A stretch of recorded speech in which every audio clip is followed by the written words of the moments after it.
Buenos días, compañeros. Mi nombre es Carlos Humberto Moncada Poveda, estudiante de Agronomía de la Universidad Nacional Abierta y a Distancia. Para el desarrollo de la tarea 1 de la materia Introducción a las Ciencias Agrícolas, yo decidí escoger el tema de suelos en Colombia.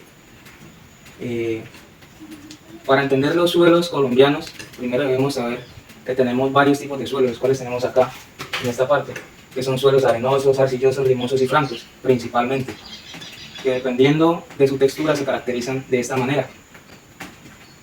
Los arenosos son suelos porosos que no tienen mucha retención de líquidos. Los suelos arcillosos, por el contrario, son suelos que retienen bastante líquido y retienen bastante la humedad y los nutrientes. Los suelos limosos son una combinación de nutrientes con derivados de la arcilla, y los suelos francos son suelos que tienen un nivel de arena, arcilla y limo, junto con materia orgánica. Bueno, la problemática que yo escogí acá en Colombia es esta que ustedes miran acá: el agotamiento de los suelos amazónicos por la utilización de la agricultura convencional. ¿Por qué decidí escoger esta problemática? Porque vivo acá en el Amazonas y he visto el deterioro de los suelos por la utilización de la agricultura convencional, o hablemoslo así, la agricultura con utilización de productos de síntesis química. Desde el punto de vista tradicional de las comunidades indígenas, nunca se ha utilizado químicos y sus cultivos siempre han venido siendo autosostenibles. Siempre se le ha dado una rotación a los cultivos porque ellos saben, ancestralmente saben, que la rotación de los cultivos favorece la materia orgánica que hay en los suelos.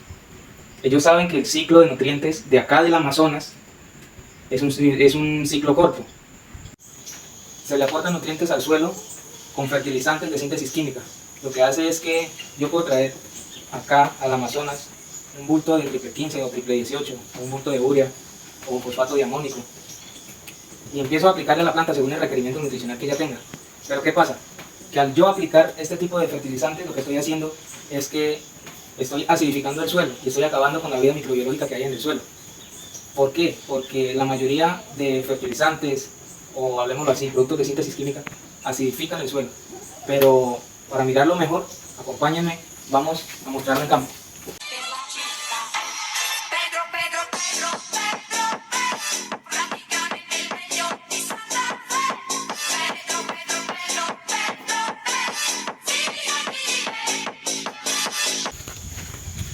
Listo, bueno, ya estamos acá en campo. Esto es una planta de cacao variedad FEAR 5, y yo lo que les quiero explicar es la problemática un poco de lo cual estamos viviendo nosotros acá en la selva de Mataben con la instalación de monocultivos en estos suelos amazónicos que son arenales.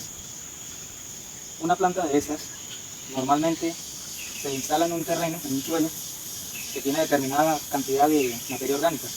En estos suelos la materia orgánica varía entre 2 y 3%. Tenemos un pH de 5, 5.6 a 3.5, 3.2.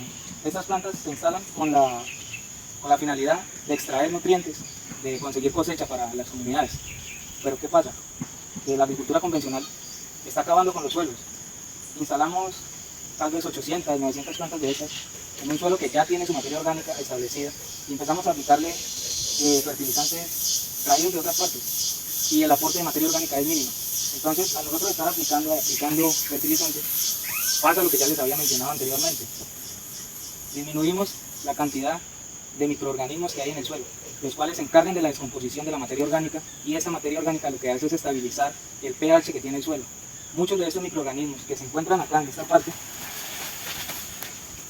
los encontramos acá, en la primera capa del suelo. Al aplicar los fertilizantes desaparecen, mueren.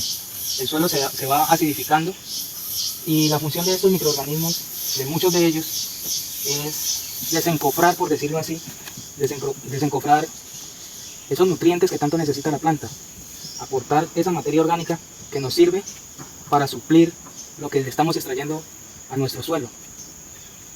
Bueno, partiendo de esto, ya como otro punto de vista, podemos decir que este tipo de agricultura convencional, en muchos casos, se ha visto que lo que busca es que solamente dentro del cultivo se establezcan plantas de cacao, tal vez uno que otro sombrío, pero las plantas de abajo, por decirlo así, las plantas pequeñas, que son las que nos ayudan a disminuir la erosión del suelo por agua y por viento, las elimina con el uso de herbicidas. Entonces, al nosotros eliminar esas plantas, que son las que están previniendo la erosión, se van a lavar más fácil los suelos. Y esto lleva a que se empobrezcan nuestros suelos, a que nuestros suelos sean pobres, muy pobres. Lo que les acabo de explicar es una punta de lo que se está viviendo acá en el territorio amazónico, en la zona de transición entre la Amazonía y la Orinoquía, y más exactamente en la selva de Matagalpa. Esa es la problemática que se ha visto. Yo les estoy explicando el caso del cacao, pero ya se ha visto desertificación de suelos acá en estas selvas cuando se implementaron los cultivos ilícitos, los cultivos de la época de Pablo Escobar. Eran suelos con unas selvas como aquellas que ustedes pueden observar allá. Eran selvas vírgenes, que ellas lo que hacían era mantener el ciclo de nutrientes de estas tierras, pero como se taló, se quemó, se erosionó y se aplicaron fertilizantes y productos químicos, se acabó con todo ese ciclo del suelo. Y hoy en día lo que encontramos en esos suelos son plantas indicadoras de alta acidez. No se encuentran microorganismos en esos suelos. No encuentras una planta de más de 2 metros, de más de 1,5 metros de altura, no la hay. Y lo que se está haciendo ahorita es implementando nuevamente la agricultura que traían los pueblos indígenas antes, la agricultura regenerativa, la cual dice que se debe mantener un equilibrio dentro del lote, que nosotros no podemos extraer más de lo que le aportamos al suelo. ¿Y cómo hacemos esto? Esto lo hacemos sembrando plantas que se encarguen de fijar nutrientes del aire, como un ejemplo, las leguminosas. Las leguminosas fijan el nitrógeno del aire y lo bajan al suelo en forma de materia orgánica. Y esa materia orgánica se encarga de descomponerla de microorganismos y de dejarla asimilable para las plantas. Entonces vuelve y se crea todo el ciclo de vida, todo el ciclo de nutrientes que tienen nuestras plantas. Con eso nosotros evitamos la desertificación de nuestros suelos y podemos evitar acabar con los suelos de la Amazonía. Muchas gracias.